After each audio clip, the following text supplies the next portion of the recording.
आत चरावे, चाले गेले विसरून जावे, पुढे पुढे चालावे, जीवन गाणे गात चरावे, जीवन गाणे गात चरावे. ओम नमो ओंकारेश्वर देवताय नमः. ओम नमः शिवाय. ओम नमः शिवाय. अवधूत चिंतन श्री गुरुदेव दत्त. मंडळी, आपण ऐकत आहात संघर्ष जीवनाचा मार्ग शिवभक्तीचा. हे माझं आत्मकथन सत्य घटनेवर आधारित आहे. आणि तुम्ही मंडळी बऱ्यापैकी प्रतिसाद देत आहात, त्याबद्दल मी खूप खूप आभारी आहे आणि धन्यवाद देतो तुम्हाला. तर मंडळी, मागील भागामध्ये तुम्ही ऐकलं, आता माझ्या जी बायकोचे आई वडील, जे व्हायच्या बायकोचे, त्यांच्या घरामध्ये थोडा असं चाललं होतं. कारण विचाराचं जरा अवघडच झालं होतं. कारण कुणीतरी त्यांना काहीतरी सांगायचं, आमच्या घरच्यांना काहीतरी सांगायचं. त्याच्यामुळं घरचे माझ्यापासून नाराज होत चालले होते. भाऊ बी इकडं लक्ष देत नव्हता, तिकडं त्याचे ते बघत होता. आणि म्हणजे चौकडूनच कसं ग्रहमान बिघडलं होतं एकंदरीत. आणि या अशा ग्रहमान बिघडलेल्या अवस्थेमध्ये मी चक्रा मारत होतो. प्रत्येक रविवारी मी तिच्याकडे जात होतो, म्हणजे होणाऱ्या बायकोकडे भेटण्यासाठी. का तर काहीतरी होऊ शकतं आणि मग काय एखाद्या दिवस लग्नही मोडू शकेल, काहीतरी गोंधळ होण्याची शक्यता दाट वाटत होती. कारण लोक म्हटलं ना, भावकी ही उन्याची वाटेकरी म्हणतात. आणि कुणी ना कुणी कुठून तरी काहीतरी पाहुणे रावळे काहीतरी सांगायचे, हे चाललेलं होतं. तुम्ही मागील भागामध्ये ऐकलंय हे. आणि मग आता हे अशा परिस्थितीमध्ये मी घराचं बांधकाम बी काढलेलं होतं, ते पण तुम्हाला सांगितलंय. पण ही ही गोष्ट ज्यावेळेस मी हुंडा तिथून आणला 15,000 बळबळ महाग लागून, ते 10,000 बँकेमध्ये टाकले. ते बी तिच्या अकाउंटवर काढले होते. मी तिचा अकाउंट अगोदरच काढलं होते, मागील भागामध्ये ऐकले तुम्ही. आणि 5,000 घरी दिले काही तर. पण त्या लोकांना म्हणजे तिकडं सासरवाडीला आमच्या काही माहीत नव्हतं. त्यांना वाटायला त्यांना पण कळलं की ही घर बांधायला आहे वगैरे.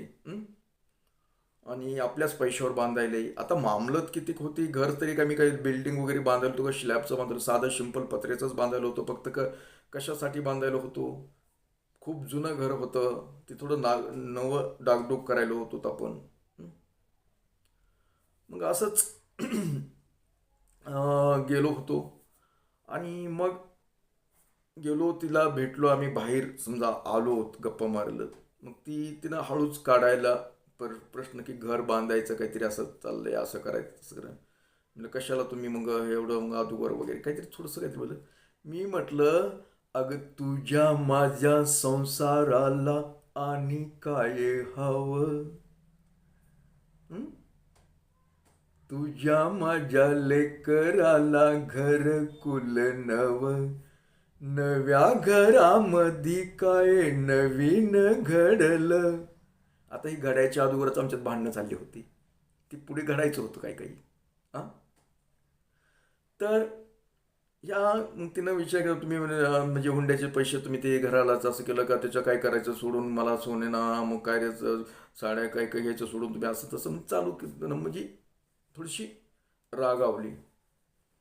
मी समजवून काढण्याचा खूप प्रयत्न केला. पण काय असतं, बायका म्हणजे एकदा त्यांच्या डोक्यामध्ये खूळ बसलं रे बसलं की ते काय जात नाही. लई नवनी करावं लागती. हे ते पहिल्यांदाच मला झालतं चालू. माझ्या अजून पुढे इनवऱ्या लई करायच्या होत्या.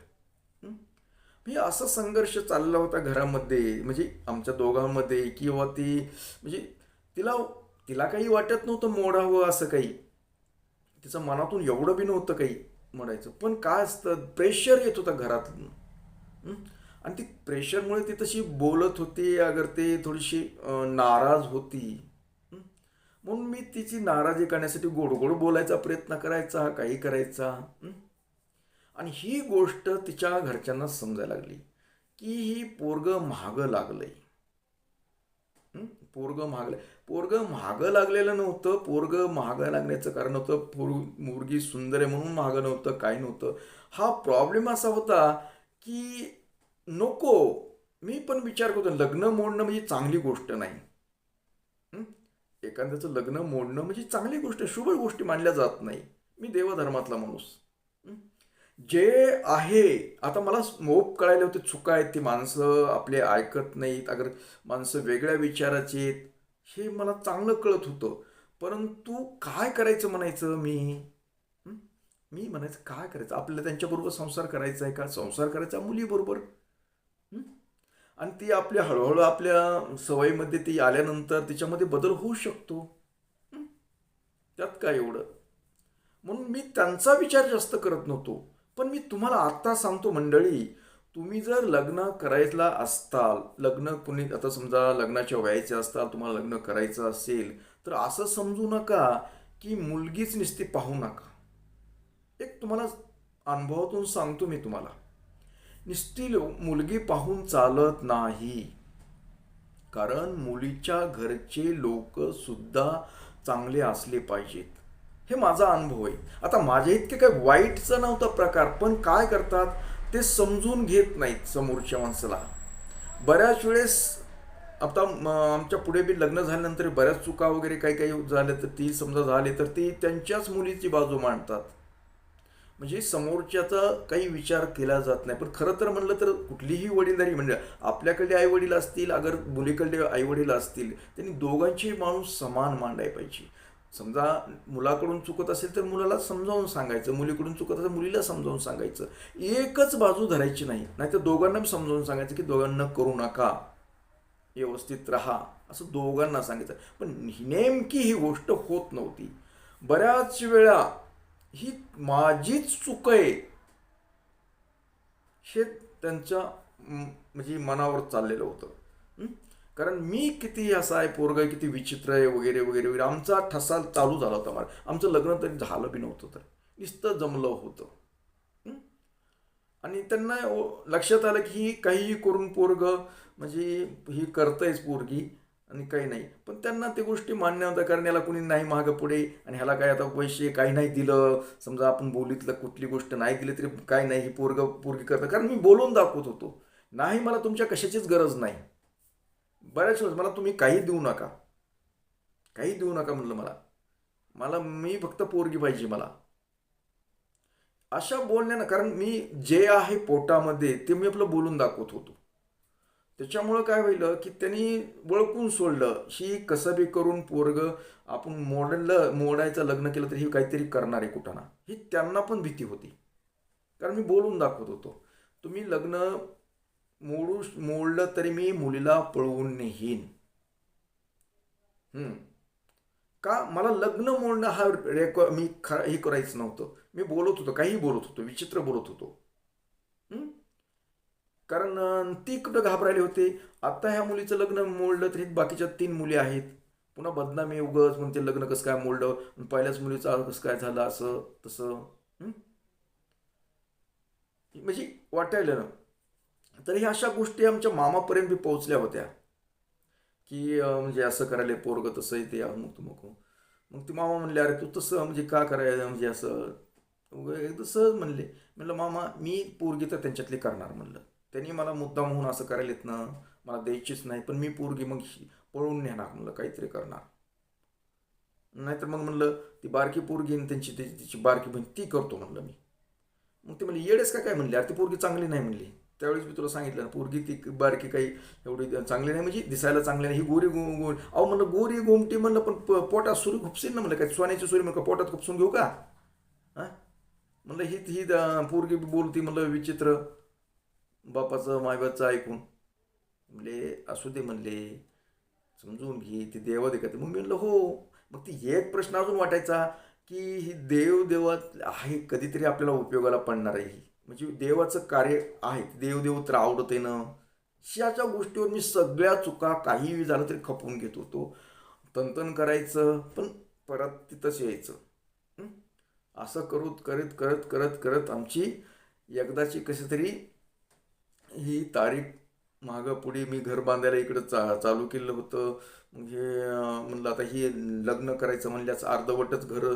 कारण ते आमच्या भावाना बी दगा दिला होता, मी तुला घराला पैसे देतो, मी घर बांधून देतो, असं तसं म्हणलं. पण त्यानं ही नाराजीमुळं त्यानं बी यायचं सोडून दिलं. घराला पैसे अर्धवट मी घर पाडून ठेवलेलं होतं, त्याची बी बोंबाबोंब. म्हणजे एकंदरीत चौकडूनच मला जरा अडचणीत आणलं होतं. लग्न तर तारीख बी काढलेली होती आता. हं? जवळ येईल होतं लग्न. भावाचं ती काय नाही, कुठलीच तयारी नाही कुठली. आता मला तयारी करायची बी गरज नव्हती जास्त, कारण मी तर म्हणत होतो त्यांना की तयारी काहीच करू नका, असा साधा विधी करा आणि मी तिथं आपलं माळा घालतो, विधी करा, झालं बस झालं. तुम्ही काही देऊ नका, घेऊ नका, काही नको मला, काही नको म्हणजे विनाकारण खर्चात नको, असंही माझं म्हणणं होतं. तुम्हाला पाठीमागे बोललो ह्या गोष्टी. हं? असं करता करता ते लग्नाचा दिवस जवळ आला. हं? जवळ आला. मग कपड्याचं वगैरे हे, मग माझं ते बेत वगैरे दिला त्याने. मी आपलं काय चावमेव काहीतरी करायचं म्हणून केलं. आणि जवळ येत येत येत येत तसंच भांडणं तंट, रुसवे फुगे चालले होते कसं तरी 2-3 महिने. माझं बी अर्धवट घर बांधलं होतं, फक्त पत्रे ती प्लास्टर, काही नाही तर काय नाही तर लग्न तर जवळवर येलं होतं. हे राडे राडे राडे राडे. आणि एकंदरीत लग्नाची तारीख आली जवळ. बघता बघता 2 दिवसावर लग्न बी आलं. त्यांनी वाटलं हळदीला येतो काय की नवरदेव काय, हळदी मग काय, मी हळद बी लावलेली नव्हती. आता मग त्यांच्यात तिकडं तिला लावली म्हण असं. पण हळदीला मला कोण हळद लावणार का, माझी बहीण आले का, मी बहिणीला का काय, मला मी कुणाला प्याराच नव्हतो ना हो. हं? उद्या लग्न आहे म्हणता काहीच नाही, मी कामच करीत बसलो होतो. कारण काम केल्याशिवाय पर्याय नव्हता मला. कारण लोकांचे मी कपडे, माझं तर लग्नाचं काहीच नाही संबंध, पण लोकांचे कपडे म्हणजे मी शिलाई काम बापा बरोबर करत होतो. लोकांचे कपडे ते शिवण्यात आणि उद्या लग्न आहे माझं तरी संध्याकाळी मी कामच करीत होतो. हं? कारण नव्हती आपली परिस्थिती. कारण घर पाडून ठेवलेलं, अर्धवट निस्ते पत्र कसं तरी झाकलेलं, सगळं हे केलेलं. घर म्हणजे सांगायसारखी परिस्थिती नाही, वर्णन करू शकत नाही मी. कारण तुम्हाला सांगतोय तर माझ्या डोळ्यात पाणी येते अजून. हं? लग्न उद्या आहे म्हणता तरी मी तसंच आपलं काम करतोय. म्हणजे लग्न करायचं नव्हतं, म्हणलं काय करायचं, जायचं आपलं. एक जीपवाल्याला सांगितलं होतं, जीपवाल्यापाशी जाऊन आपलं उद्याच्याला जायचं. कोण घ्यायचं आहे, भाऊ एक येणार होता, भाऊजाई एक येतील, भाऊजाई आमच्या ते पुतण्या 2 होत्या त्याला मुली. ते एक आपला पैगंबर मित्र माझा एक होता, आणि तिकडून बिभीषण एक येणार होता. आणि एक लय झालं, आईला एक बरोबर घ्यायचं होतं, असं म्हणून. वडला तर घ्यायचं मी नव्हतं, म्हणजे आजारी असायचे त्याच्यामुळं नको. आणि कडे काय म्हणलं विशेष, मी इकडं काय, मी लग्न आहे म्हणतात तरी बी काम करत बसलोय. सकाळ उजळली, माझं मीच चाललंय कामाचं, काही नाही. म्हणलं जायचंय नसतं आपल्याला. हं? तिकडं गैरसमज काहीतरी झाला. लग्न मंडपात त्यांनी तर तिकडं मंडप फिंडप दिलेला, त्यांनी वाजंत्री बंजरी सगळं केलं. मी आपलं इथं माझं कामच करीत बसलेलो इकडं. लोकांचे कामच, माझं तर काय नाही, पण लोकांचे कपडे शिवू लागायचं ते होतं वडिलाबरोबर तिथंच. मग त्यांनी कसं नवर नाही गेला, अजून तिकडं तर गोंधळ उडाला. लग्न आहे, दुपारा लग्न आहे, सकाळी रात्री बी नवरदेव नाही, सकाळी बी नवरदेव नाही. इकडे 9-10 वाजले तरी बी नवरदेवाचा पत्ता नाही. हं? म्हणून तिथून मामाला पाठविलं. मामा आले, मला म्हणले कसं नाही, म्हणले आवरलं नाहीत का, तिकडे वाट बघायला लोक. आणि मग पुन्हा तिथून पुढे आवरलं. आणि मग मामा बरोबर ते ती गाई वगैरे घेऊन मग तिथं गेलो. तिथं बी सगळा गोंधळ. म्हणजे आला आला नवर, सगळे लोक टाका टाका टाका टाका टाका बघायला लागले माझ्याकडे. कसला नवरदेव आहे ही असला. हं? म्हणजे उशीर झाला, लग्नाचा टाइम झाला तरी नवरदेव घरीच. त्याला आंघोळ घालायची नाही, कुठलं काही संबंध नाही, काही नाही. डायरेक्ट जाणं, कपडे चढवणं, लगेच उभा राहणं चौरंगावर. चौरंगावर उभं राहणं की लगेच म्हणलं मामा आठवण काय ती, म्हणलं विधी काय ते करा म्हटलं.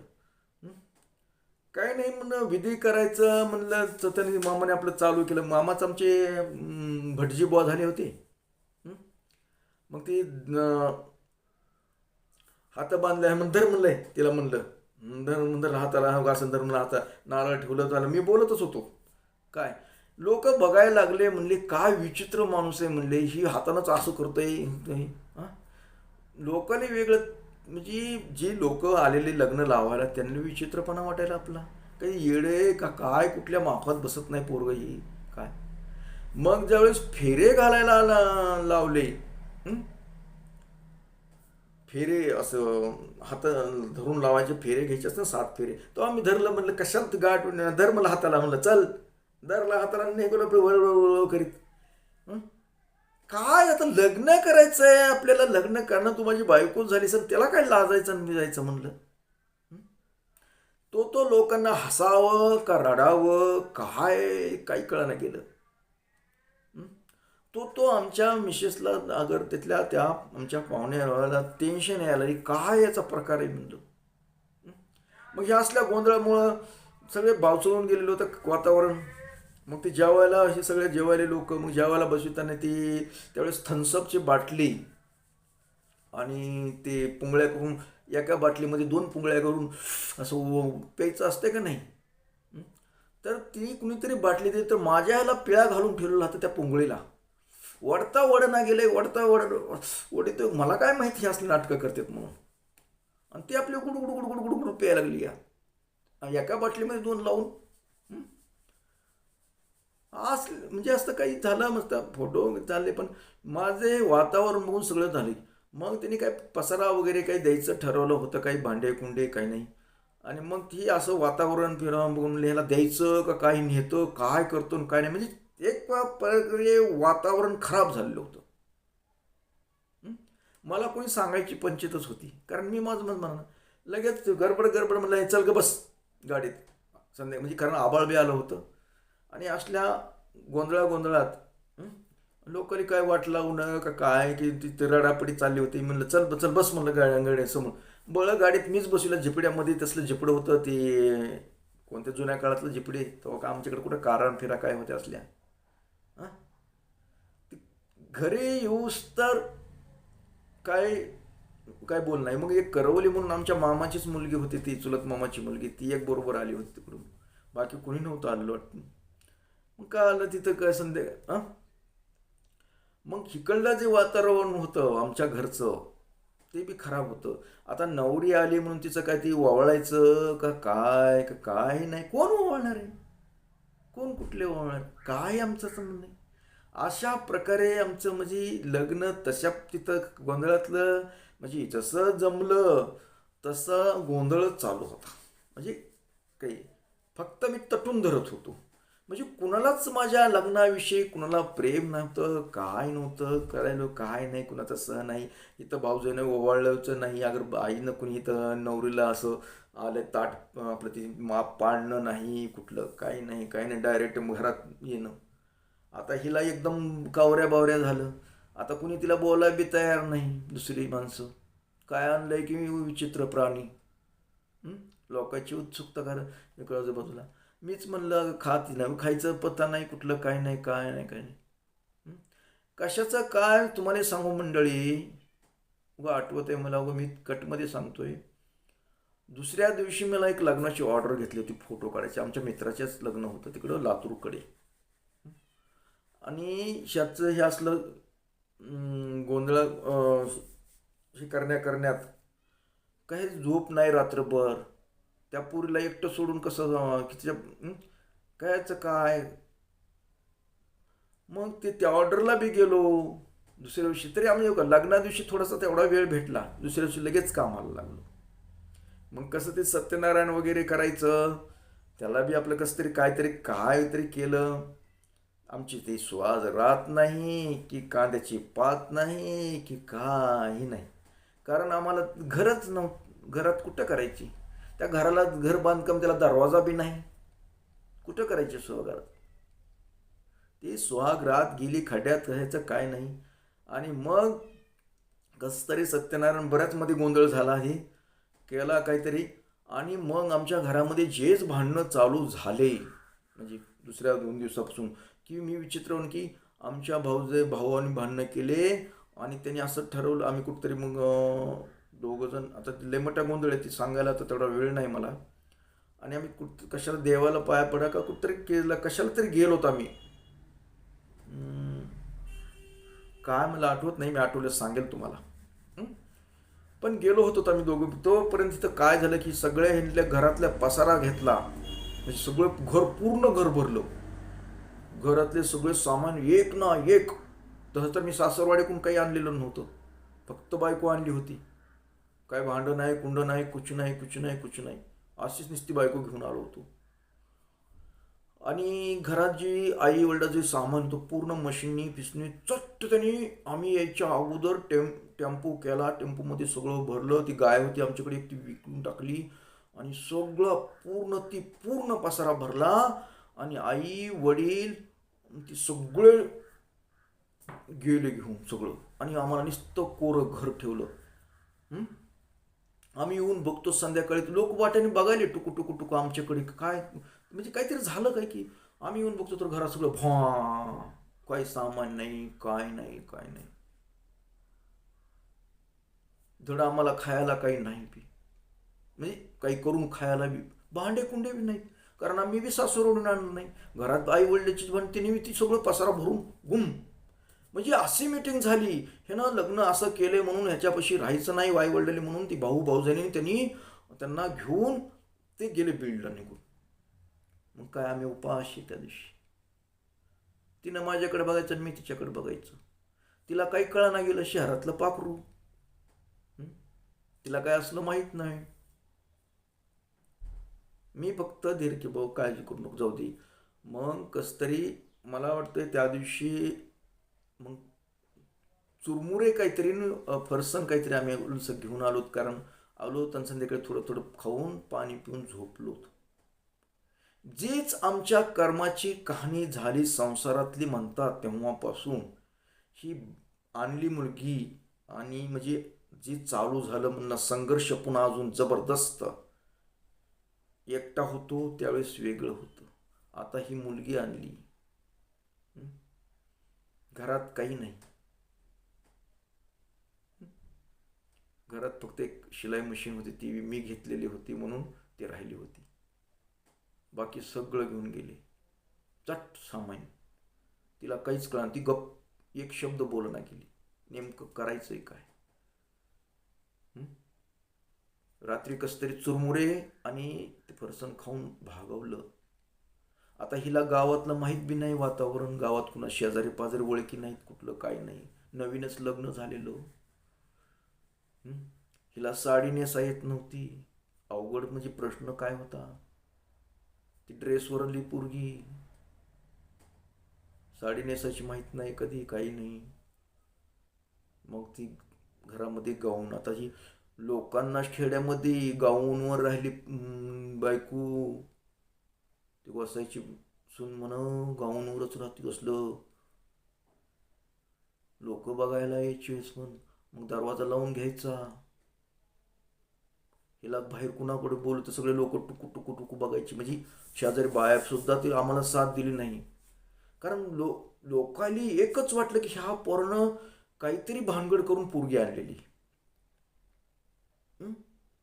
ही वेगळंच हे केलं. कारण आईनं अगर सगळ्यांनी म्हणले हे मनानं केली पोरगी ना, असं केली तसं केली म्हणून लोकाचा बघण्याचा दृष्टिकोन आमच्याकडे एकदम खराब झाला. कुणी सहकार्य करायला तयार नाही. जसं का वाळीत टाकतात ना, वाळीत वाळीत कधी ऐकलं असेल तुम्ही, तसं वाळीत टाकल्याने केलं मला. तिला तर काहीच कळाना गेलं काय करावं काय नाही. मग मी कुठं बाहेर जायचं असलं तर बाहेरून कडी लावायचं. कारण कुणाकडे जाईन म्हणजे काहीतरी बोलतील लोक काय, म्हणून मी बाहेरून कडी लावायचं आणि जायचं बाहेर कुठं काही. मी असं करून गेलो. मग एक जणांना कोण पैसे घेतले 200-250 रुपये. केजला दुसऱ्या दिवशी गेलो. एक छोटं पातेलं आणलं.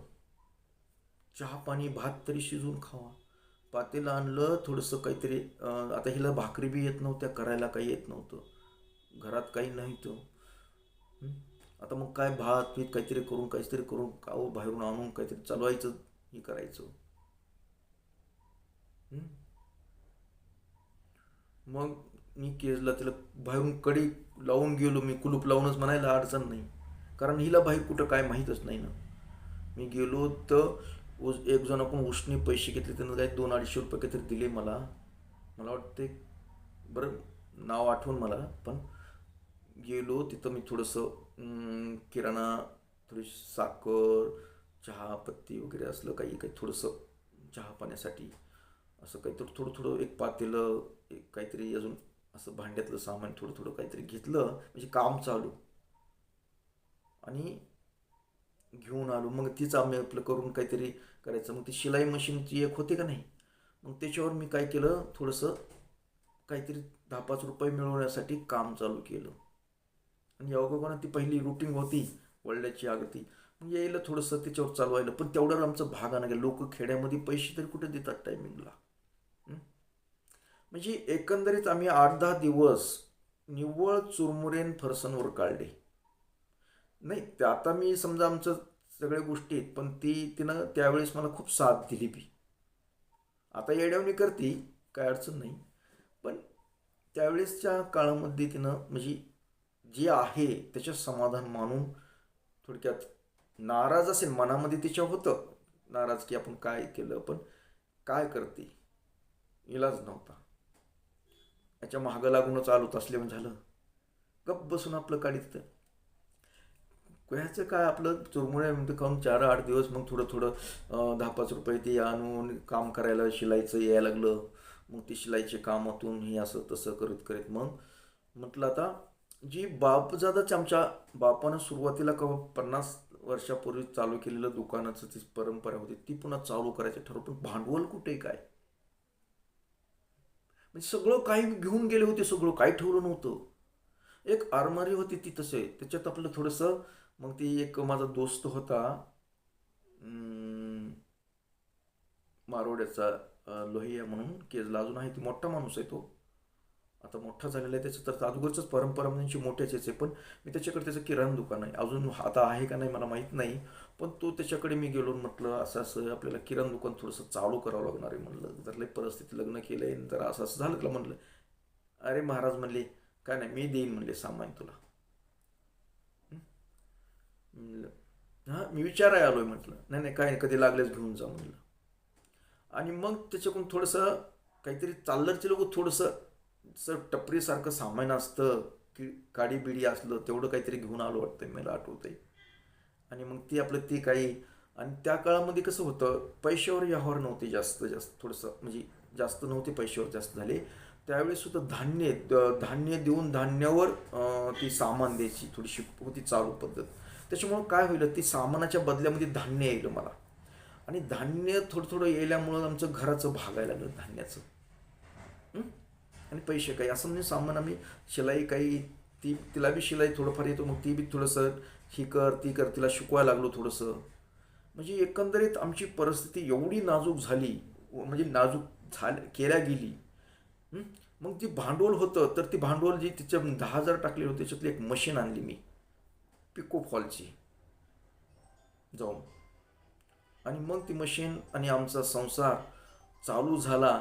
ते हळूहळू आता पुढे कसा कसा झाला, काय झाला, अजून खूप ऐकायला मला सांगण्याचं जरा थोडंसं गहिवरून येईलंय, म्हणून मी सांगायला बंद करतो आणि आपला हाचा कार्यक्रम इथेच थांबवतो. परत सांगणारच आहे, पण तोपर्यंत मंडळी, ओम नमः शिवाय, जय हिंद, जय भारत, सुखी राहा आणि समाधानी.